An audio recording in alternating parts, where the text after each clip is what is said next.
versículo 1 hasta el versículo 6. Cuando esté ahí, dése fuerte amén.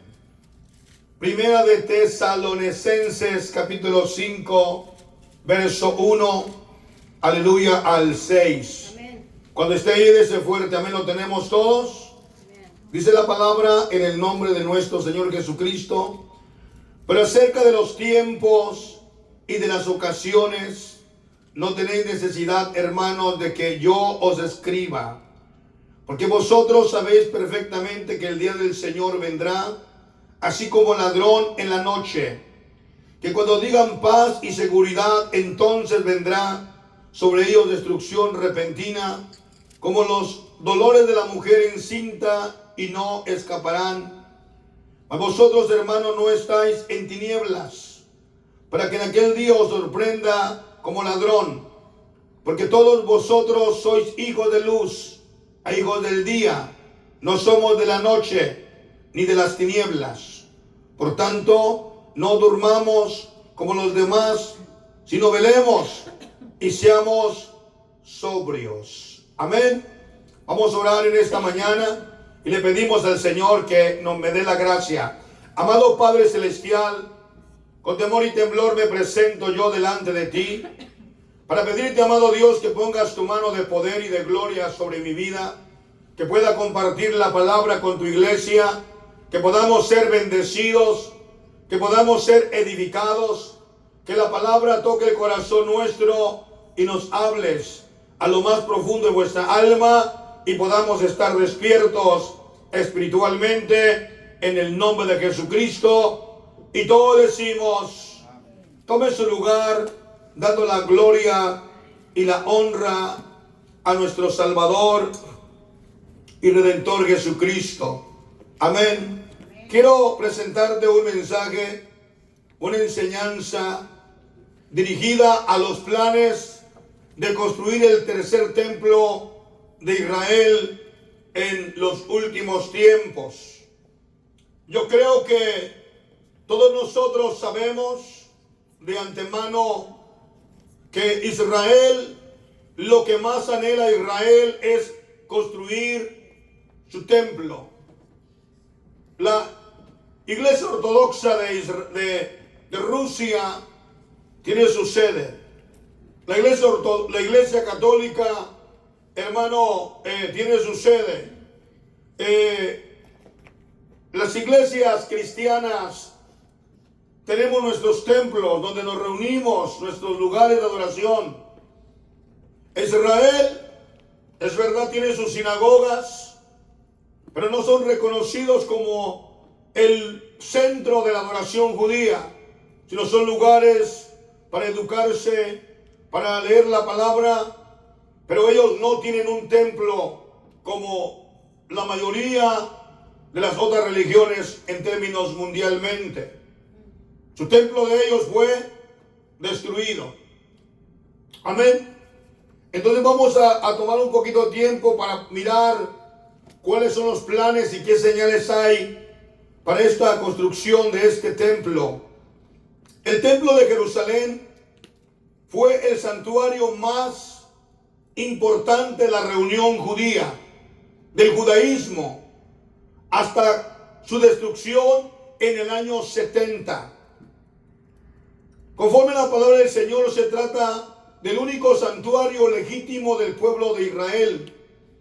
Contenía en su interior el arca de la alianza, un altar de oro, candelabro del mismo metal de oro, una mesa donde se ponían los panes sagrados, además de utensilios empleados para llevar a cabo el culto al Dios Todopoderoso de Israel. Se localizaba en la explanada del monte Morián, en la ciudad de Jerusalén, donde se encuentra la cúpula, hoy en día la cúpula de la roca, o también llamada como la mezquita de la roca o la mezquita de Omar. Este lugar se distingue de los dos templos sucesivos. El llamado primero templo de Salomón, que fue construido según conforme la Biblia, por el rey Salomón, para sustituir el tabernáculo como un centro de culto para las 12 tribus de Israel. Usted y yo sabemos que el Dios de Israel le ordena a Moisés construir el tabernáculo en el desierto y le pide a todo el pueblo que el pueblo sea proveedor de los utensilios para construir el tabernáculo de reunión. Y por más de 40 años fue la casa, la carpa movible, donde Dios se manifestó a Israel de una manera poderosa, de una manera gloriosa, de una manera maravillosa. Paz de Cristo.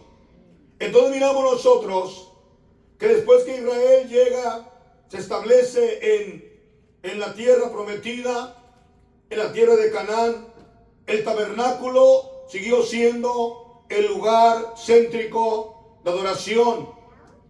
Pero pasaron años. Pasó el tiempo de Josué, cuando Josué conquistó a Canaán. Pasó el tiempo de los jueces. Pasó el tiempo, hermano, el tiempo de Samuel. El tiempo cuando el primer rey de Israel llamado Saúl, el segundo rey de Israel llamado David. En todo, escuche esto, en todo el reinado de David, David adoró a Dios en el tabernáculo. David no adoró a Dios en el templo. Aún no existía el templo. Porque el templo fue construido ¿por quién? Por su hijo Salomón. Entonces miramos nosotros que en el tiempo del rey David no existía el templo. ¿Estaba qué? Estaba el tabernáculo, donde estaba el arca de la alianza dentro del tabernáculo. El rey Salomón fue el hombre para construir el templo, el nuevo templo, en donde la presencia del Señor se manifestaría. La construcción marcó una ruptura con la tradición hebrea, según, hermano, la palabra del Señor, que moraba en una tienda en el tabernáculo, no en una casa.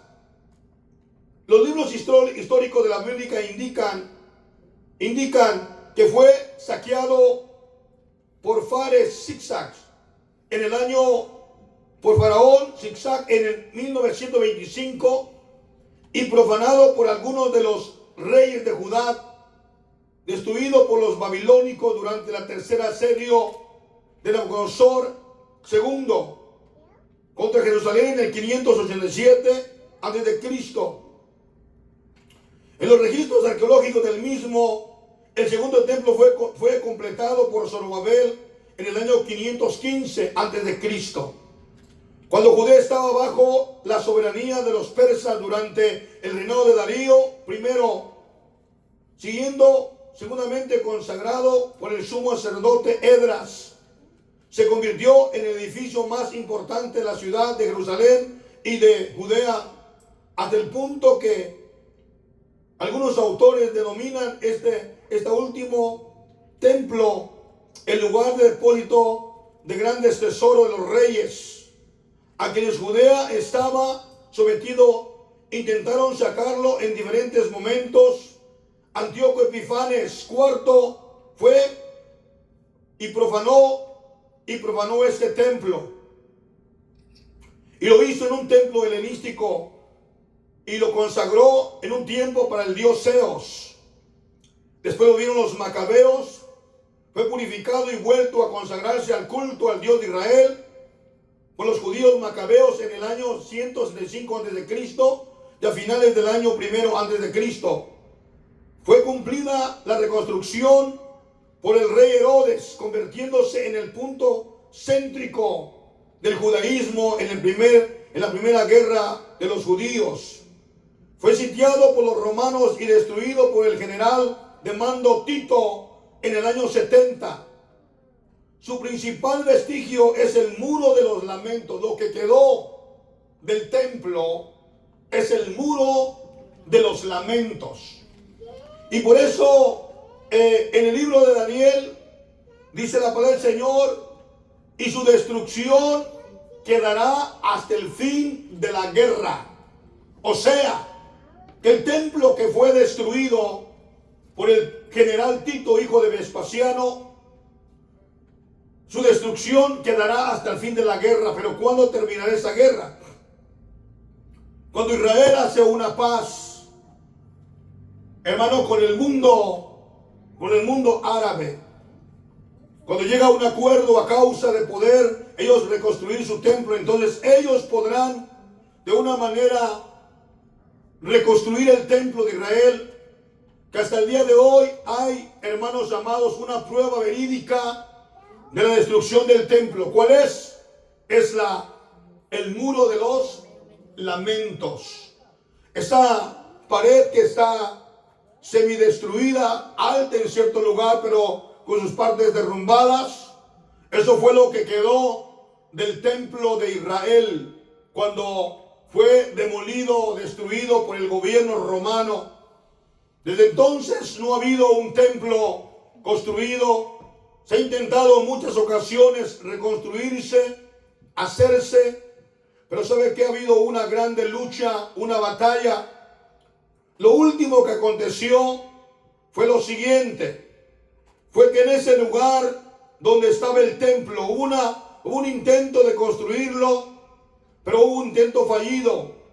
En el siglo VII, finalmente la ciudad, en manos de los musulmanes, se construyó el área de la cúpula de la roca, lo que es la mezquita de Omar, hasta el día de hoy.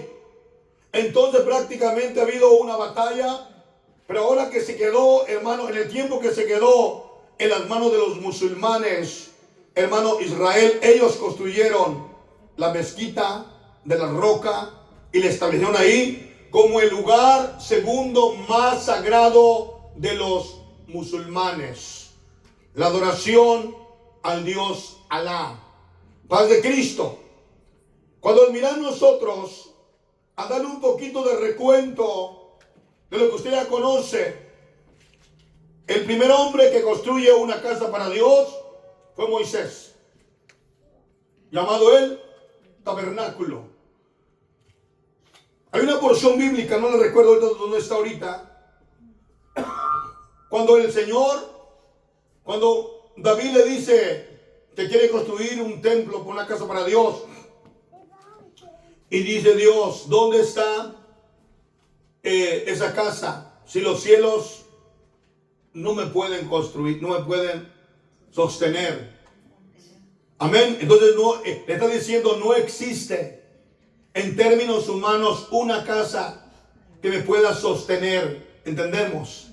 Es el Dios todopoderoso, creador del cielo, el mar, la tierra. Mas sin embargo, Él le dice a David que Él no puede construir un templo porque sus manos están llenas ¿de qué? De sangre. Él ha peleado mucho las batallas. Escuche, hay un punto que quiero detenerme aquí.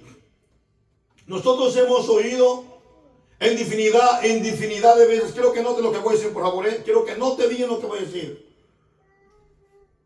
Hemos oído en muchas ocasiones que Dios le perdonó el pecado a David. ¿Sí o no? Y sí lo hizo. Salmo 51 es un salmo de la prueba verídica de que Dios perdonó a David su pecado. ¿Correcto? Una pregunta. Para ustedes conocer la Biblia. ¿Verdad que David era un sacerdote o era un político? ¿Qué era? ¿Sacerdote o político? Era político. No era un sacerdote. Claro que no, era un rey. Él era un rey. Era un monarca. Era un monarca, un presidente. ¿Entendemos la diferencia? Un sacerdote que administraba dentro del tabernáculo de los santos, ese sí ya no podía. Pero este era un hombre que guió a Israel bajo su presidencia, bajo su gobierno, bajo su monarquía, dirigir a Israel, y Dios estuvo con él de una manera extraordinaria. Amén. Dios perdonó su pecado, sí, pero no era un hombre que administraba lo santo. ¿Qué es lo santo? Lo que hacían los sacerdotes, los hijos de Aarón, lo que ellos debían, no. Él sí le cantó a Dios, él adoró al Señor, él compuso muchos cantos, muchos salmos, que hasta el día de hoy son usados por nosotros, y también fue usado como profeta. Pero una cosa muy importante, él no era un sacerdote. ¿Entendemos eso? Pues el Señor lo usó de una manera extraordinaria cuando llega el momento que dice: yo quiero construirle un templo, una casa a Dios. Yo estoy viviendo en esta casa de cedro, hermosa, bella. Y cómo el Señor está morando en aquella tiendita, aquel lugarcito. Escuche, mientras estaban caminando el tabernáculo se miraba imponente. Pero ya en el momento de construir una casa y una ciudad, el tabernáculo se miró pequeño. Y él deseó de todo corazón hacer una casa para Dios. Y les pone al profeta Natán y le dice que él quiere construir un templo. Y le pregunta el Señor, y Dios le contesta por el profeta Natán. Dice que él no puede construir un templo, pero saldrá un hijo de sus lomos, el cual sí construirá un templo. Y este hijo iba a ser ¿quién? Salomón. Y Salomón construyó el primer templo, que se conoció como una de las 7 maravillas del mundo, donde la presencia de Dios se manifestó. No había otro templo alrededor en ese tiempo como el templo de Israel. Un templo que servía, un templo que había sido usado para un Dios vivo, no un Dios muerto, un Dios vivo. Entonces miramos nosotros que llega el momento que Dios le dice que si el pueblo de Israel pecara contra Dios, Dios traería juicio contra ellos. Y uno de los juicios que trajo el Señor fue que se levantó la monarquía de Israel y se fueron desviando. Y si ustedes recuerdan, les di una enseñanza hace tiempo atrás, creo que el año pasado, de cuando Josaías restauró el templo. ¿Se recuerdan? Que encontró el libro ¿de qué? De la ley. Y lo empezó a leer y sacaron todos los ídolos paganos que habían metido otros reyes al templo. Incluso el mismo martes les dio una enseñanza poquito de lo que hizo Salomón. ¿Qué hizo Salomón? Metió en el patio Manasés, metió en el santuario a Quemos, ídolos abominables. Hicieron cosas terribles en ese templo de Israel. Y lo último que nosotros, hermanos, vemos es cuando por causa del pecado, Jeremías les predica, Jeremías les habla acerca de la destrucción, que se arrepientan. Ellos no se arrepienten. Entonces Dios envía un personaje llamado como Nabucodonosor, que viene, sitúa la ciudad, destruye la ciudad y quema el templo, lo destruye completamente. 70 años duró la estadía de Israel en Babilonia. A los 70 años Dios los vuelve a sacar de Babilonia, y ahora con Esdras y Nehemías vuelven a construir el segundo templo. El segundo templo no tenía la gloria del primero en términos de lujo, en términos de esplendor arquitectónico, pero el Señor les prometió que ese segundo templo estaría lleno de su ¿qué? De su gloria, de su grandeza. Y ese templo se llevó 49 años para reconstruirlo. 49 años. Y pasaron los años, y llega el momento en que, hermano, Herodes el Grande lo reconstruye, lo hermosea, le pone mármol a todo el templo. Y muchos historiadores como Josefo dicen que el templo a lo lejos de Israel se miraba como una montaña de nieve. O sea que su hermosura del templo. Pero volvemos a ver su destrucción del templo en el año 70. Estamos hablando 27 años después. ¿Sí? 27. Jesús predicó, ascendió al cielo en el año 33. 33 años al 70, ¿cuántos son? Como 37 años después. Perdón. 37 años después de que Jesús ascendió al cielo, el templo es completamente destruido. El templo es destruido. ¿Y por qué? Bueno, porque la Biblia dice, hermanos amados,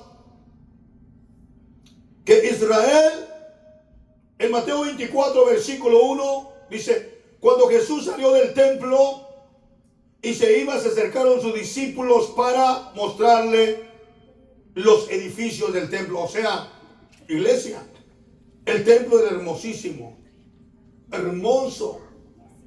Era lo más hermoso que tenía Israel, donde el templo había sido reconstruido por Esdras y Nehemías y había sido hermoseado por, hermano, por este hombre Herodes el Grande. Había sido hermoseado, se miraba hermosísimo. En el tiempo de Jesús, los discípulos vienen y le muestran el templo, su arquitectura, su hermosura. Y dice el versículo 24, versículo 2, respondiendo, él dijo, ¿ves todo esto? De cierto os digo que no quedará aquí piedra sobre piedra que no sea, ¿qué? Derribada. Y estando él sentado en el monte de los olivos, los discípulos se acercaron aparte diciendo, dinos cuándo serán estas cosas y qué señales habrá de tu venida y del fin del siglo. Paz de Cristo. ¿Qué señales habrá de tu venida y del fin del siglo? Cuando Jesús dice no quedará piedra sobre piedra, está profetizando cómo el templo iba a ser una vez más completamente, ¿qué? Destruido. Destruido. Ellos le dijeron, ¿qué señales habrá de tu venida? Recuerde, existe el reloj del fin del mundo, situado a la medianoche, hoy en día 90 segundos. Ha sido movido en el año 2025 a los 89 segundos de una destrucción atómica o un apocalipsis. Es el peor registro de la historia en los últimos años, que ha sido designado para advertirle a la humanidad que el hombre, con la creación de la bomba atómica, podía hacer un gran cambio a la humanidad, que el hombre con la creación de la bomba atómica podía hacer un gran cambio a la humanidad de destrucción masiva. ¿De qué estamos hablando? De que hoy en día la tecnología que el hombre tiene en sus manos está siendo usada a través para ganar guerras, destruir naciones y destruir países. Hace años atrás, será como unos 10 años, de una enseñanza acerca de las armas secretas que tiene el gobierno. Una de ellas llamada HAARP, el arma HAARP. El arma que está situada en Alaska. Es una arma que usa el gobierno, escuche, para doblegar las naciones y los gobiernos y los países. ¿Cómo es esta arma, pastor? Bueno, el arma HAARP es usada a través de que ellos lanzan, hermanos, lo que es ondas magnéticas eléctricas hacia una área llamada ionosfera, algo así, donde pega en cierto lugar. Ellos pueden recorrer esas ondas magnéticas y las mandan a cierto país y a través de este sistema eléctrico que usan el viento, ellos esparcen las nubes para que no haya lluvia. Crean una sequía en aquel país. El primer año el país se puede mantener a flote porque tiene sustento, tiene comida. Pero si no llueve el primer año y no llueve el segundo año, entonces el país empieza, hermano, a decaer económicamente, a decaer gubernamentalmente. Entonces el gobierno lo somete a la manera que él quiere someterlo. Y usando esta arma llamada HAARP, ellos dicen que la gente en su creencia y en su conocimiento culpan a Dios. Ellos culpan a Dios de que no haya lluvia, de que no haya alimentos, porque dicen que Dios puede traer un castigo. Pero lo que sucede es que hoy en día están usando estas ondas magnéticas para dispersar lo que es las nubes. Lo mismo como han usado los cohetes para que llueva. ¿Alguien ha mirado cómo se usa la tecnología cuando un lugar también no llueve y que pasan las nubes solamente y pasan pero nunca dejan agua? Agarran cohetes y ¿qué hacen? Los prenden. Y cuando el cohete le pega a la nube, ¿qué sucede? La nube empieza a derramar el agua. Es una forma que ellos usan para manipular lo que es la naturaleza. ¿Entendemos? Estados Unidos ha usado una arma, también conocida, la misma arma HAARP, la han usado para producir terremotos. Terremotos para castigar a ciertas naciones. En cierta área ellos sueltan estas ondas, hermano, esta fuerza eléctrica sobre la tierra. Y la gente cree y dice es un terremoto, castigo de Dios. Pero muchas veces lo hacen. Rusia tiene esta arma. Estados Unidos tiene esta arma. Entonces son señales de que hay una destrucción, hay algo que el Señor nos está mostrando para que usted y yo sepamos que la venida del Señor está a las puertas. Que el Señor viene por su iglesia. Pero muchas veces nosotros estamos tan ocupados en nuestros problemas, nuestras luchas, nuestras acciones, que nos olvidamos de todo lo que Dios nos está hablando a través de las señales que hoy estamos viendo en este mundo. Una señal muy grande y digo es, porque todo no termina, la guerra entre Ucrania y Rusia. Amén. En la guerra de Ucrania y Rusia han usado por primera vez las tecnologías más avanzadas, donde se han tenido temor de que Rusia utilice misiles con ojivas atómicas. Se han usado, hermanos, drones, se han usado, hermanos, armas sofisticadas. Ha sido un campo de entrenamiento para todas las naciones en términos de guerra. Y se levantará nación contra nación, reino contra reino. Habrá guerras y terremotos y hambres, y esto será el principio. Amén. La guerra de Gaza y la guerra de Israel, que empezó el 7 de octubre del 2023, ¿se recuerdan?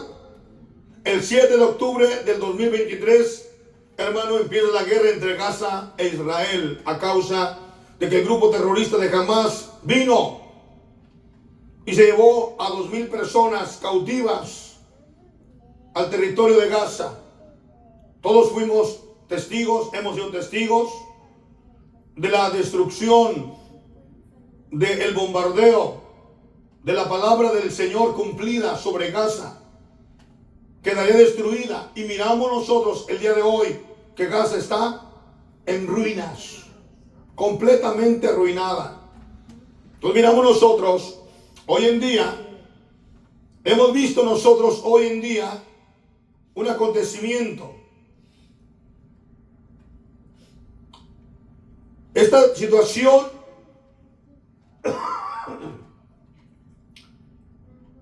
ha traído un despertamiento y tiene que traer un despertamiento a la iglesia de que la palabra de Dios se está cumpliendo hoy más que nunca. Necesitamos estar despiertos. ¿Por qué razón? Porque la palabra del Señor se está cumpliendo delante de vuestros ojos. La palabra del Señor está cumpliéndose delante de usted y delante de mí. Y necesitamos entender algo importante, que si la palabra del Señor se está cumpliendo, esto es para que la iglesia estemos velando. Padre Cristo. Los discípulos le preguntaron a Jesús cuando él dijo en Mateo 24:2, respondiendo les dijo: ¿ves todo esto? De cierto os digo que no quedará aquí piedra sobre piedra que no sea derribada. Esta fue una pregunta muy importante de sus discípulos. Ellos querían saber qué señales estarían pasando para poder ellos identificar que Jesús estaba a punto de regresar por su iglesia. Ellos querían saber, como usted y yo muchas veces queremos saber qué señales hay. Al nosotros considerar lo siguiente, este es un mensaje de advertencia para buscar cada día la presencia de Dios. Los discípulos querían saber el momento exacto, pero yo les repito, hoy en día ya pasaron 2000 años, se cumplió la destrucción del templo de Israel. Las ruinas están hasta el día de hoy, lo que es el muro de los lamentos. Es correcto. Los acontecimientos que han estado sucediendo en los últimos tiempos debe ser para que la iglesia esté completamente despierta. Lo repito, este es un mensaje de advertencia para buscar cada día la presencia de Dios. Pedirle a nuestro Dios que nos conceda ganar almas, para que aquel día no vayamos a llegar con las manos vacías. Ya está todo planeado, ya está todo preparado para la construcción del nuevo templo. El modelo, todos sus utensilios están siendo exhibidos en el museo del templo, y esto es para que cuando se abra la oportunidad de construirlo, es el deseo más grande de Israel. Usted y yo escuchamos hace aproximadamente 3 semanas atrás, donde el primer ministro Benjamín Netanyahu, él dio una pequeña cátedra de dónde estaba Jerusalén y a quién pertenecía. Y por último dijo que el monte del templo estaba en sus manos.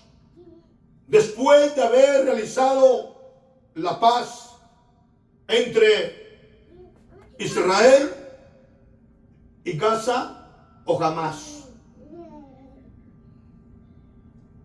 Eso es para despertarnos la curiosidad. ¿Qué fue lo que le ofrecieron a Israel?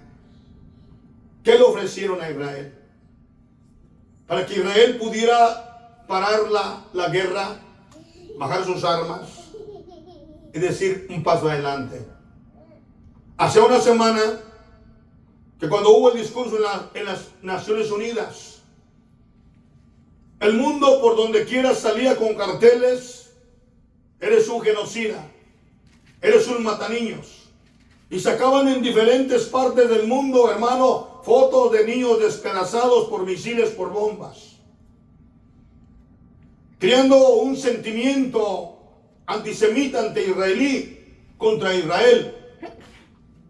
Y el mundo, a través de las Naciones Unidas, cuando fueron a dar su discurso, se levantaron 60 naciones. Y ellos dijeron que no estaban de acuerdo con un genocida. Una semana después, hay un acuerdo de paz donde los países árabes estaban contentos, donde Israel está contento, donde Estados Unidos está contento, donde la iglesia tiene que estar despierta. Donde usted como iglesia, donde aquel que me mira a través de estos medios tiene que estar despierto. No porque aquí no hay guerra quiere decir que todo está bien. No, hay una preparación para una manipulación de todas las masas, una sumisión del mundo a favor de un solo gobierno, una sola moneda, una sola religión mundial. Entonces, como iglesia tenemos que estar preparados, pastor, y si viene la construcción del templo, quiere decir que nosotros, la iglesia, estamos muy pronto a ser levantados. No hay tiempo de estar jugando a la iglesita, que si me bautizo, que si no me bautizo, que si le sirvo al Señor o no le sirvo. No, iglesia. Es el tiempo de estar despiertos. Yo como su pastor soy responsable como el atalaya de hablarle la verdad y decirle, iglesia, despiértate, mantente despierta, busca la presencia del Señor. Pastor, pero yo no sé mucho profecía, te diré 3 cosas importantes. Sé fiel con Dios, lee la palabra y mantente en santidad, alejado del pecado. Si no conoces mucha profecía, pero le eres fiel al Señor en el tiempo de su venida, eso te hará irte con Él. ¿Entendemos? Pero es que yo no conozco tanto. No, mira, yo te digo una cosa, mantente, ámalo, sírvelo, lee su palabra y vive en santidad. Apártate del pecado y eso te llevará a la presencia del Señor con seguridad. Si no tienes conocimiento, hermano, a lo que es profético, conocimiento, hermano, en términos escatológicos de la Biblia, no te preocupes. Eso déjalo para tu pastor y para el ministerio. Pero una cosa te digo, tú sí esfuérzate por orar, por leer la palabra, por ayunar, por apartarte del pecado, por buscar la presencia del Señor, por serle fiel al Señor, por perdonar, por amar. No guardes ningún sentimiento de rencor ni de maldad en tu corazón que te pueda retener o detener a ser llevado a la presencia del Señor. Porque en el último momento, hermano amado, y si nos quedamos será demasiadamente tarde. ¿Entendemos eso? Ahora, si ahorita que no hay persecución en términos religiosos, la persecución que estamos viviendo en este país es en términos políticos, ¿es correcto? Pero una persecución en términos religiosos sería en términos mundiales. A cualquier país que vaya, a cualquier país que esté, lo llevará a una destrucción o una persecución. Mire, esta enseñanza es muy fuerte, pero es muy necesaria. Paz de Cristo. Dice en primera de Tesalonicenses capítulo 5:1, pero acerca de los tiempos y de las ocasiones no tenéis necesidad, hermanos, de que yo os escriba. Mire, escuche. Ese texto bíblico, mírelo por favor con cuidado. Pero acerca de los tiempos, ¿qué tiempos estamos viviendo? Pues unas preguntas. ¿Qué tiempos estamos viviendo ahorita? ¿Estamos viviendo en qué tiempos? Tiempos finales. ¿En qué tiempos vivimos? Últimos, lo mismo. ¿Qué tiempo vivimos? Los últimos tiempos. ¿Qué tiempo vivimos? Allá atrás. ¿En qué tiempos vivimos? ¿En qué tiempos? Allá atrás. Allá atrás. Allá atrás. Los últimos. Mire, todos nosotros, ¿en qué tiempo vivimos? Excuse me. Más fuerte. Eso. ¿En qué tiempo vivimos? Los últimos tiempos. So what are you waiting for bautizarte. You know, I live in the last times. The last days in this time. So it's time to you decide giving your life to the Lord. How, Pastor? Are you baptized in the name of Jesus? Amen. Padre Cristo, bautizarte en el nombre de Jesús. Amén. Estamos viviendo en los últimos, y todos lo sabemos, el mundo lo sabe. Entonces usted y yo, que ya sabemos esto que estamos viviendo, nosotros preocupémonos por servirle al Señor. Pero una cosa muy importante, esfuércese. Dijo el hermano el otro día que los gigantes afuera están muy grandes. Es cierto, tan grandes, porque su mente y su pensamiento es otra cosa. Yo ayer salí, hermano, vine aquí a la iglesia, fui para allá y para acá, y yo miraba que las calles estaban solas. Dije, pero ¿por qué están las calles solas? ¿En serio? Y yo dije, pero ¿por qué? No se mira movimiento, todo se mira callado. Y al fin fui por una pizza, ¿verdad? Y llegué a comprar una pizza porque teníamos hambre. Y cuando yo dije, me dijeron que 40 minutos, dije, pero ¿por qué tanto tiempo? Ok. Y me tardé y fui, no, hermanos, la pizza estaba atiburnada de gente, llena de gente. Y la gente emocionada porque había un partido de pelea. Y yo dije, entonces esta es la razón por qué la gente está en sus casas escondidos. Escuche, mi hermano dijo, los gigantes están muy grandes. Esos son los gigantes, donde la gente le importan más las cosas del mundo, la diversión, el deseo, hermano, el ambiente. Creo que ni hubo pares ayer. Dijeron, no, abre este ambiente, no hagamos la quinceañera, no hagamos la fiesta, mejor vamos a dedicarnos a esto. Hermano, el Señor nos está diciendo, mira la condición del ser humano, en la condición que está viviendo, una vida completamente descuidados. Una vida en donde, hermanos amados, usted sabe y yo sé que estamos viviendo los últimos tiempos. La iglesia, dice el versículo, pero acerca de los tiempos y las ocasiones, no tenéis necesidad, hermano, de que yo os escriba. Pero para vosotros, la iglesia, todas estas señales que se están dando debe ser para que estemos más despiertos que nunca, más despiertos que nunca. Porque hoy podemos, hermano, mirar, usted está siendo informado de los acontecimientos en el mundo, sobre todo Israel. Israel es el reloj profético de Dios para la iglesia. Y necesitamos estar atentos a los acontecimientos en todo el mundo. Porque eso nos advierte del arrebatamiento de la iglesia. Hoy más que nunca usted puede ser informado fácilmente. Amén.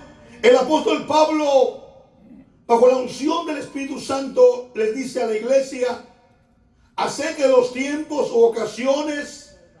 La pregunta que tiempos o los tiempos de hoy, ¿dónde estamos viviendo? ¿O qué tiempos estamos viviendo? Esta es mi pregunta para usted. ¿Qué tiempos estamos viviendo? ¿Alguien me puede responder? ¿Qué tiempos estamos viviendo? ¿Ok, hermano? Lo escucho.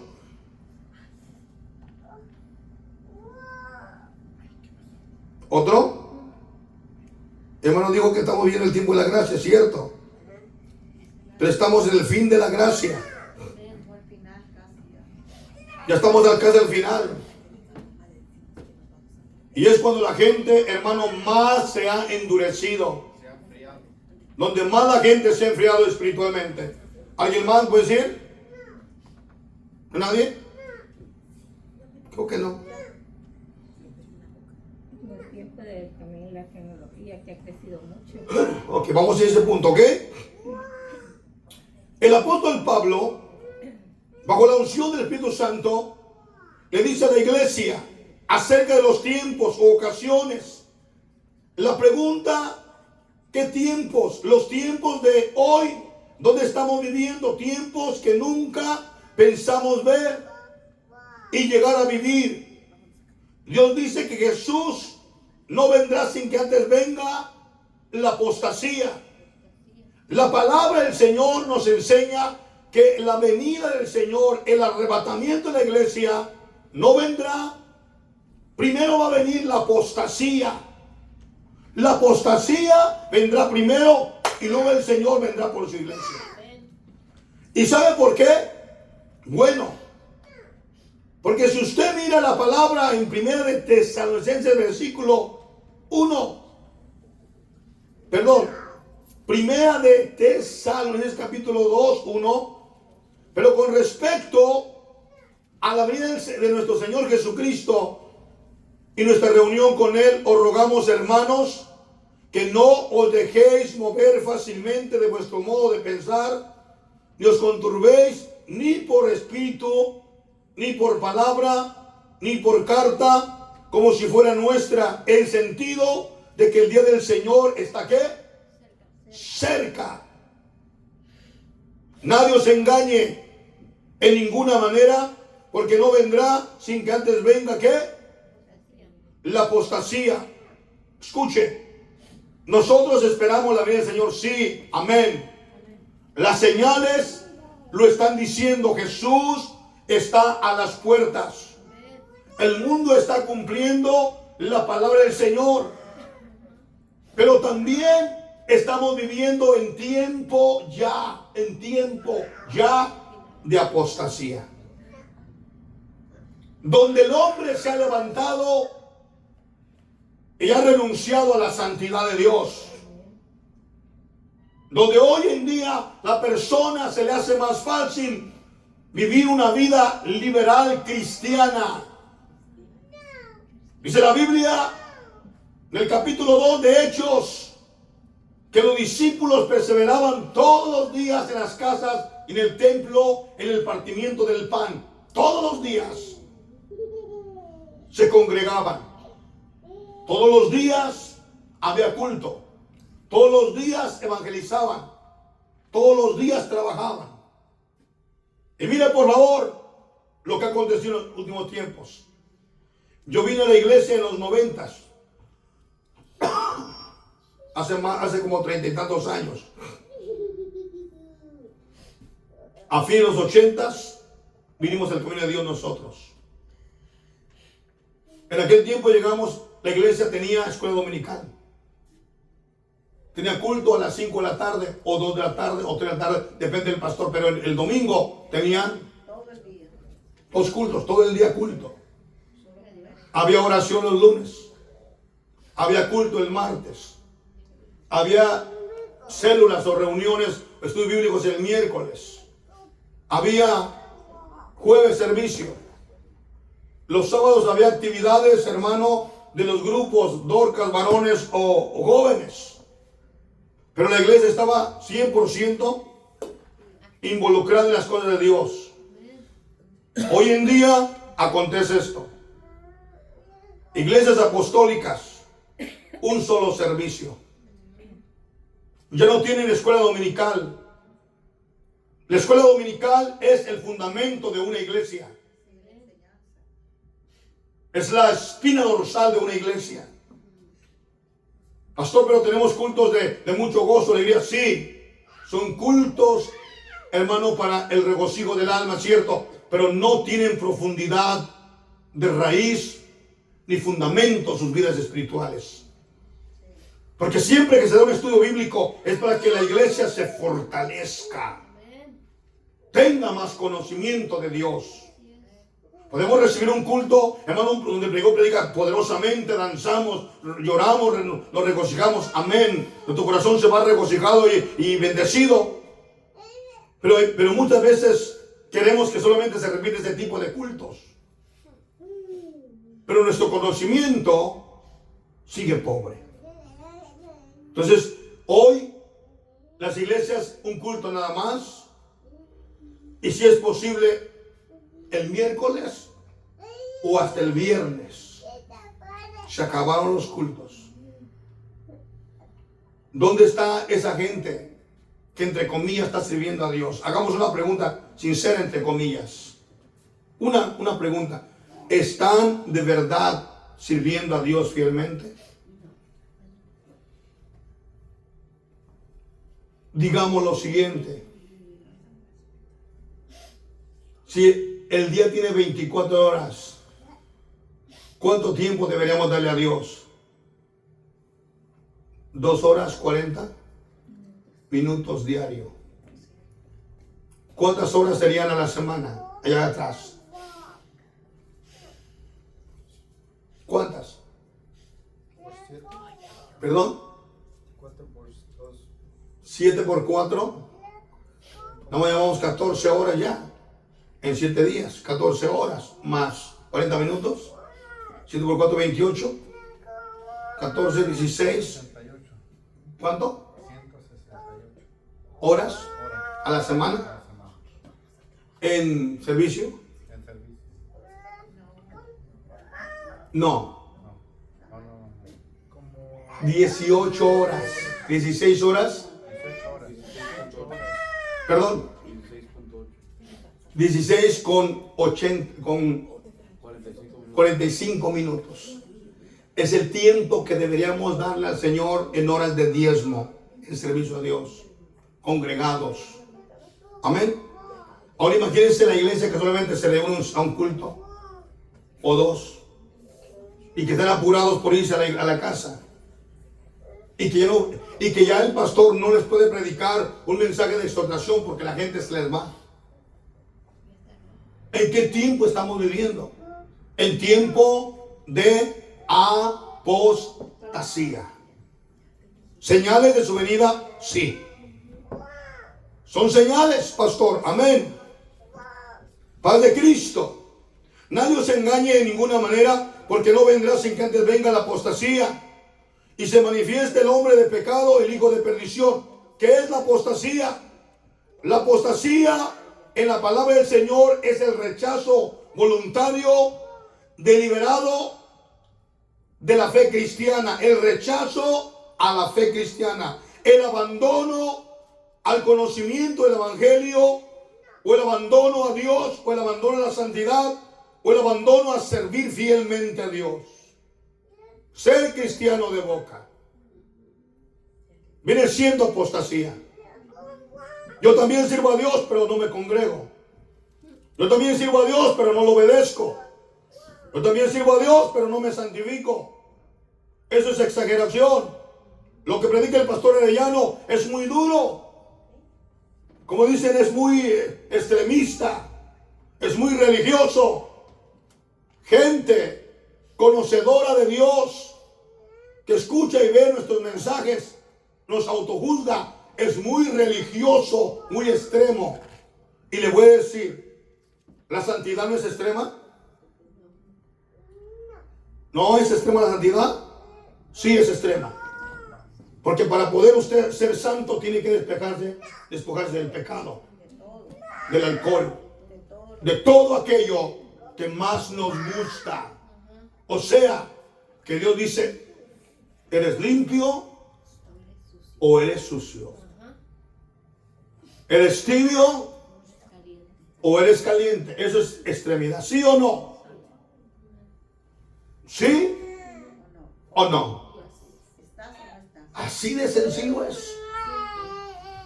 Entonces la apostasía empieza, uno, con el abandono del servir a Dios.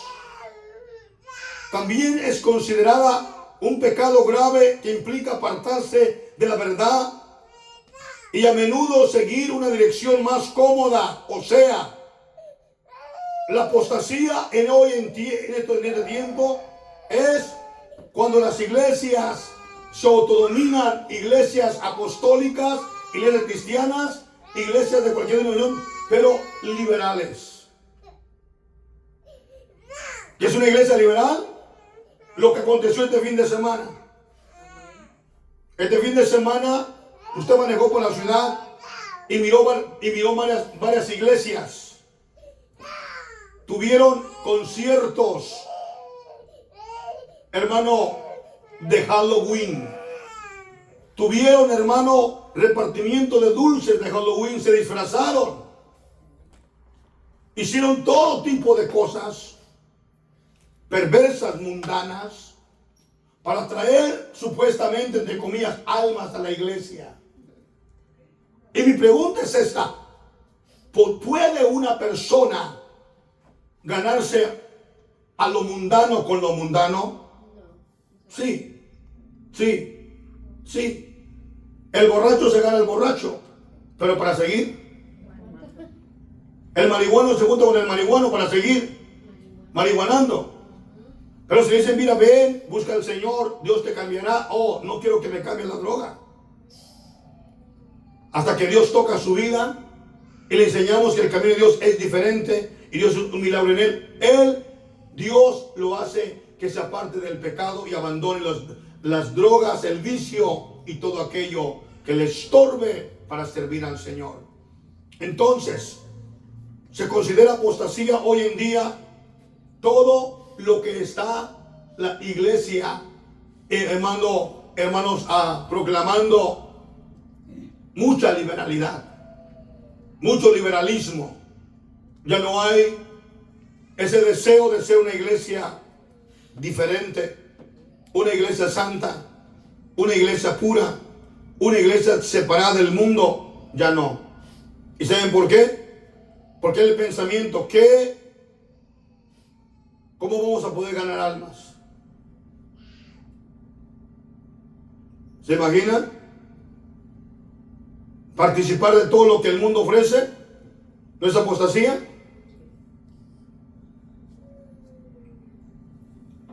Paz de Cristo. Se lo voy a repetir otra vez. La apostasía bíblica es el rechazo voluntario deliberado de la fe cristiana o el abandono consciente a los principios del servicio de Dios o el evangelio por parte de alguien que se consideraba cristiano y ahora abandonó el camino de Dios, o es cristiano pero participa en todas las cosas del mundo, en todas las fiestas que el mundo ofrece. Es considerado un pecado grave, implica apartarse de la verdad de Dios.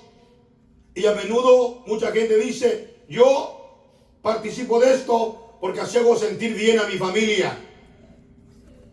Hago bien a sentir a mis amigos, a mis conocidos. Viene el día de Navidad, hacen sus fiestas. Y le digo yo lo siguiente, ¿no hay conocimiento de Dios que ese evento no es cristiano? Sí hay conocimiento. Pero lo que pasa es que a la gente le gusta el ambiente. Paz de Cristo. Pastor, estamos hablando de que van a construir el templo. Sí, es verdad. Pero para construir el templo va a acontecer dos cosas. Primero, la apostasía. Segundo, Cristo viene por la iglesia. Tercero, construyen el templo. Nosotros vamos a vivir los dos primeros episodios: la apostasía y la venida del Señor Jesucristo. Les voy a dar la enseñanza de la construcción del templo, sí, porque es parte del conocimiento de la iglesia. Pero yo, en especial yo no quiero estar para el tiempo que el templo lo estén construyendo. Porque ese tiempo será tiempo de la gran tribulación. De que se dio de preparación, sí está ya ahorita. Pero cuando se dé la orden, ok, empiecen a excavar, hermanos amados, si aún estamos aquí, algo malo aconteció en la dirección profética. Que espero no. En la escatología, espero que no. Que todo esté marcado como lo hemos enseñado lo hemos predicado, pero si algo acontece semejante, si ahorita batallamos para ir al culto, si ahorita se duerme tarde hasta que el sol chifla, ahora qué sucederá el día cuando, hermanos, se condiciera una persecución ya más fuerte, literal. Ay, Señor, el tiempo no espera, ¿verdad? Porque quiero llegar a un punto importante también aquí. Ok, seguimos. Hemos estado viviendo en tiempos de apostasía, ¿sí o no? Uno, los gobiernos del mundo han aprobado leyes contra el derecho de la vida. ¿Qué es eso?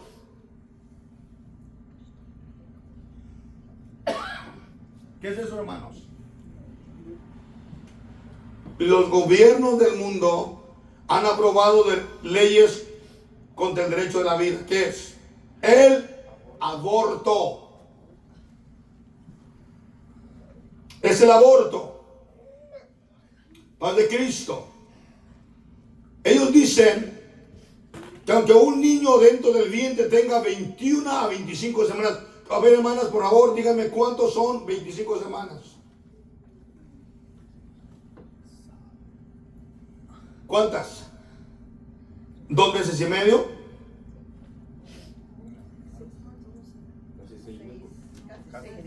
Ah, 6 meses de vida.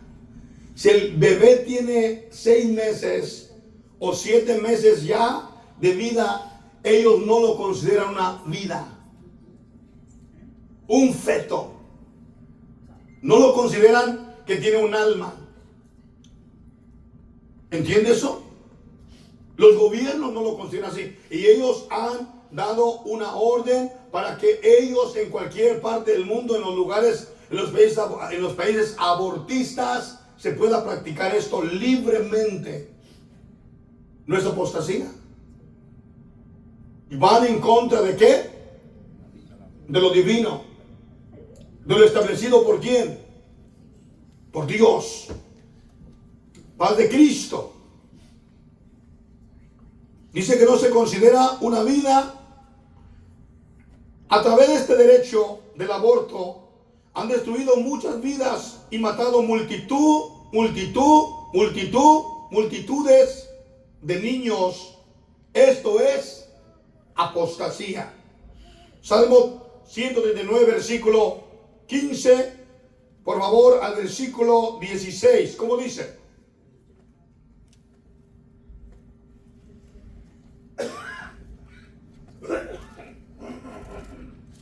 ¿Un lector? Salmo. Salmo 139. Salmo 139, versículo 15 al 16. ¿Cómo dice? No fue encubierto de ti mi cuerpo, bien que en lo oculto fui formado, y entretejido en lo más profundo de la tierra. Mi embrión vieron tus ojos, y en tu libro estaban escritas todas aquellas cosas que fueron luego formadas, sin faltar una de ellas. Amén. El Salmo 139, el salmista nos explica, bajo la unción del Espíritu Santo, lo que es la formación de la vida del ser humano. No fue encubierto de ti mi cuerpo, bien que en oculto fui formado, entretejido en lo más profundo de la tierra, mi embrión vieron tus ojos, y en tu libro estaban escritas todas aquellas cosas que fueron formadas sin faltar una de ellas. Paz de Cristo. Estamos hablando del aborto, la destrucción, hermano, del feto en el vientre de la madre. Esto es apostasía. 2. Apostasía también es el homosexualismo. Los gobiernos del mundo formaron una agenda para reducir, escuche esto, los gobiernos del mundo formaron una agenda para reducir la población mundial. Escuche, cuando ellos trajeron la pandemia, y en la pandemia habían formado un grupo de gente muerta que se moriría en la pandemia. Pero al no morirse toda esa gente que ellos esperaban que se muriera, entonces ellos dijeron, hay otra manera de reducir la humanidad. ¿Y cuál es la forma? El homosexualismo. ¿Cómo, pastor? ¿Cómo es posible esto? Mire, los gobiernos del mundo formaron una agenda para reducir la población mundial, ya que no hubiera nacimientos, y aprobaron leyes a favor del homosexualismo, porque el homosexualismo, el lesbianismo, no se reproduce. ¿Es correcto, sí o no? ¿Se casa un hombre con hombre, van a tener hijos? Eso es apostasía. ¿Una mujer con una mujer va a tener hijos? No, es apostasía. Es ilógico. Entonces ellos dijeron, vamos a hacer esta agenda y la vamos a hacer de la siguiente manera. La pandemia no redujo el número de gente que queríamos, pero si levantamos una agenda a favor del homosexualismo, va a reducir el crecimiento de la población. Le vamos a dar fondos, recursos, vamos a pagar desfiles, vamos a pagar cirugías médicas, promocionando este derecho para que el mundo lo mirara como un derecho normal. Y usted pudo ver, y usted ha podido ver, que había países que recibían millones y millones para hacer carnavales de homosexuales, desfiles de diferente índole, promoviendo este derecho del matrimonio homosexual en todo el mundo, con un pensamiento, reducir la población, pero también apostatar en contra de lo establecido por Dios, el matrimonio entre hombre y mujer. El diseño original de Dios. Este tipo de gente, satánicos, perversos, querían destruir el derecho o corromper el diseño de Dios. ¿Qué es el diseño de Dios?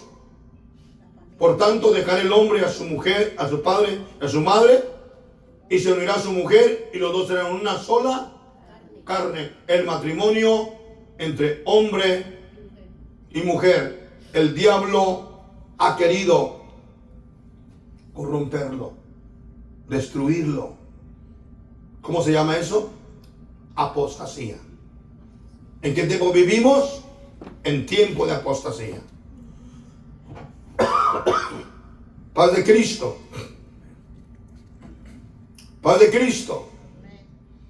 En Levíticos capítulo 18, 22, un lector rápido. Le estoy llevando lo que acontecerá antes de la construcción del templo. Levítico 18, 22. No te echarás con varón como con mujer. Es abominación.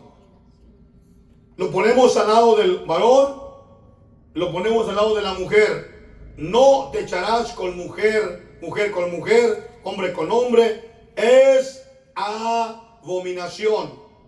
Usted, yo, la iglesia.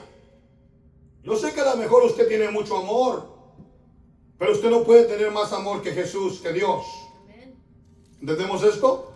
Usted no puede aprobar o estar de acuerdo con este espíritu que va en contra de Dios. ¿Entendemos eso? Usted no puede decir, no, está bien, mija, ándele pues, mija, ándele, ya, mija. No, reprende ese espíritu. Y dígale, yo siempre, Dios te crió mujercita. Y para mí eres una mujer. Dios te crió un varoncito. Y para mí eres un varón criado por Dios. ¿Entendemos?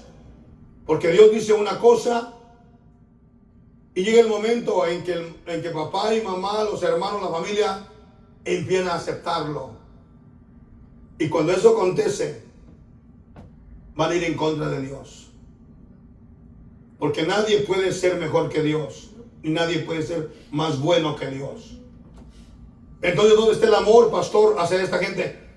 Sí, hay que orar por ellos, amarlos. Señor, transfórmalo, cámbialo, bendícelo, haz un milagro en su vida, sácalo de ese mundo de oscuridad o de confusión que el diablo le ha metido. Hazlo libre. Eso es amarlo. Eso es pedirle a Dios que tenga de él misericordia, mas no estar de acuerdo en sus actos y sus hechos. Amén. Paz de Cristo. No te echarás con varón como con mujeres a obligación. Otro punto. Los satanistas, ellos están buscando que las leyes de la educación a nivel escuela les den el derecho de enseñar en las escuelas públicas el satanismo. Imagínense que mañana llega un niño de usted y dice: papá, fíjate que llegó un señor a decirme que el diablo es Dios. El Señor lo reprenda. Sí. Tenemos que estar, ¿qué?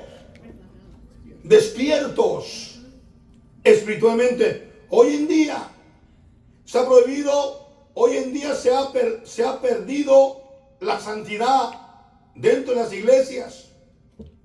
Hoy usted puede ver cuántas aberraciones se están haciendo dentro de muchas iglesias y muchos pastores apóstatas. Usted puede ver hoy en día, hermanos, usted puede ver cada acontecimiento que pasa. Y mi pregunta es esta: ¿será por falta de conocimiento o por falta de temor? Sí. ¿Por falta de temor a quién?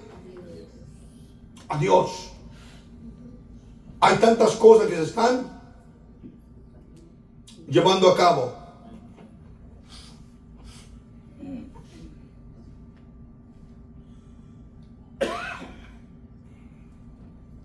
Esto se llama apostasía, que va en contra de Dios. Ya no quieren sufrir la sana doctrina. Según de Timoteo 4:1, un lector me lo lee hasta el verso 5, por favor.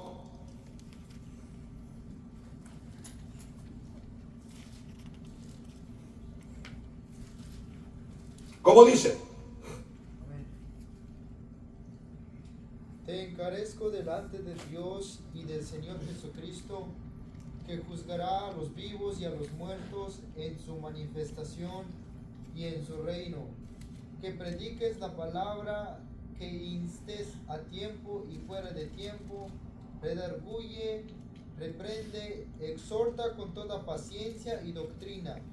Amén. Sigue. ¿Sigo? ¿Ya 13? Sigue el 3. Ok. Porque vendrá tiempo cuando no sufrirán la sana doctrina, sino que teniendo comezón de oír, se amontonarán maestros conforme a sus propias concupiscencias, y apartarán de la verdad el oído, y se volverán a las fábulas. Pero tú sé sobrio en todo, soporta las aflicciones, haz obra de evangelista, cumple tu ministerio. Amén. Muy bien. Miramos nosotros que en los últimos tiempos no sufrirán de la sana. Si en la iglesia predicamos santidad, la gente dice: no, yo aquí, yo no me voy.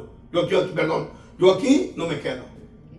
El pastor es muy duro, habla muy fuerte. No, yo mejor me voy con el pastor Chon. El pastor Chon celebra Halloween, día del Turkey, día de San Valentín, día de todas las fiestas del mundo. Ellos son bien nice, son bonitos todos ellos.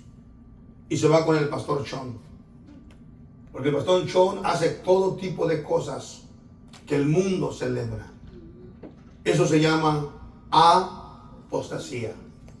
Es una señal de que el tiempo de su venida está a las puertas. Otra señal que nos habla muy fuerte el Señor es que dice su palabra en el libro de Daniel. Dice que la ciencia avanzaría. Y hoy nosotros más que nunca, hoy en día, escuche esto, hay un problema o hay un problema para la iglesia o una alegría para el mundo. El mundo está feliz, hay mucha gente que está feliz, hermano, con la inteligencia artificial. Están felices. Le decía yo a mi esposa el otro día, le comentaba que yo vengo y hago una prédica, me siento aquí en la oficina y hago una prédica buscando la información 2 horas. Una prédica en 2 horas o 2 horas y media, buscando la información. ¿Y sabe cuánto tiempo hace la inteligencia artificial la misma prédica que yo predico? 35 segundos. Yo dije, ¿qué?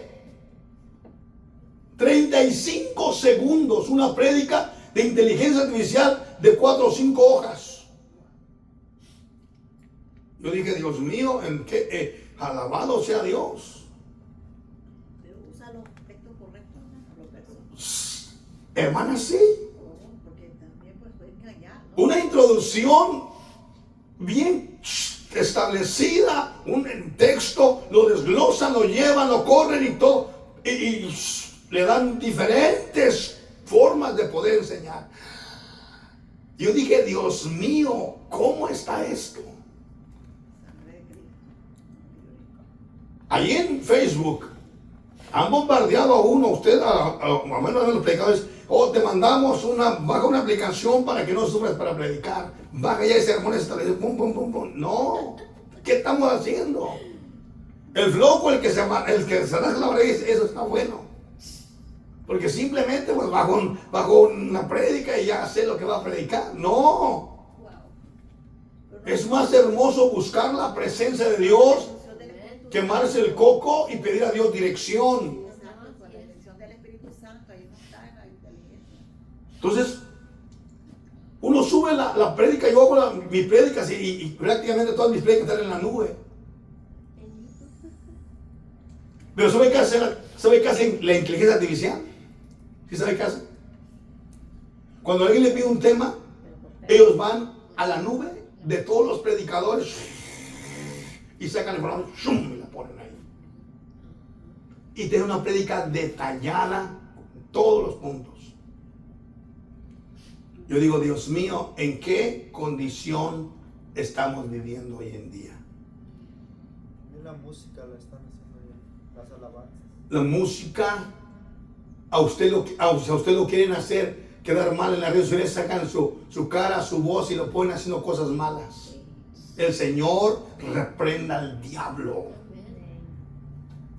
Y todo se mira tan perfecto, hombre, que la gente puede ser engañada. Un video que dice tantas cosas malas, sí, será cierto. Entonces ese es un problema. La inteligencia artificial es lo que controlará al mundo el día de mañana, o ya está casi. Porque hay preparado, escúcheme, un apagón en el año 2030 o más pronto. Un apagón en términos mundiales de internet. Están en las prácticas. Porque todo lo que usamos ahorita ocupa internet. Ahorita mucha gente que usa música en términos profesionales, consolas, micrófonos, todo lo usan con Wi-Fi, ¿sí?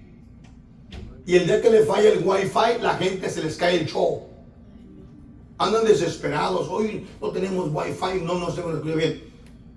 Entonces ellos dicen que haciendo esto, derrumbando la internet en todo el mundo, la gente va a enloquecer. Y la gente va a recibir lo que le den. Porque ahorita escuche y dígame si no es cierto, hay una adicción del 100% a las redes sociales y a la internet.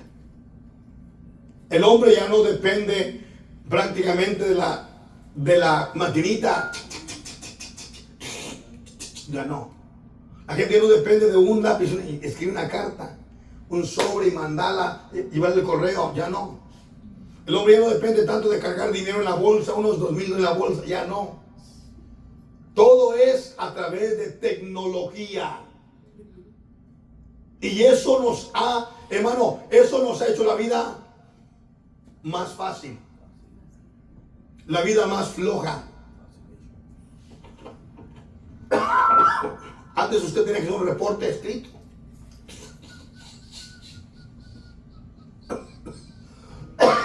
Hoy no.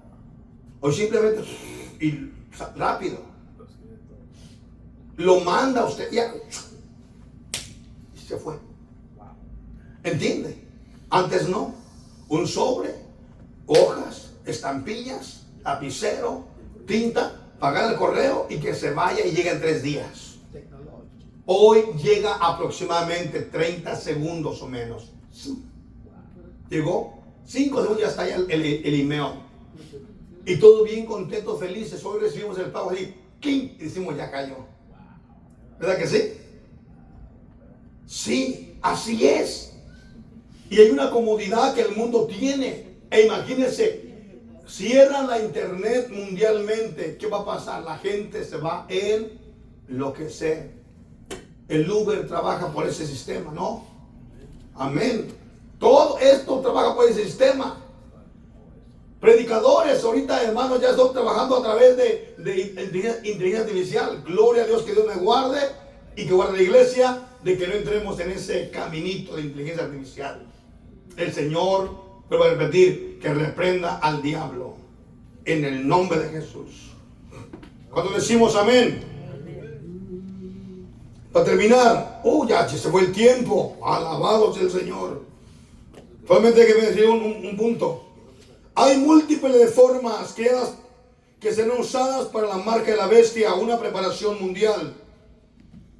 El código QR es el código, hermano, que se ha creado en beneficio del mundo entero en la pandemia.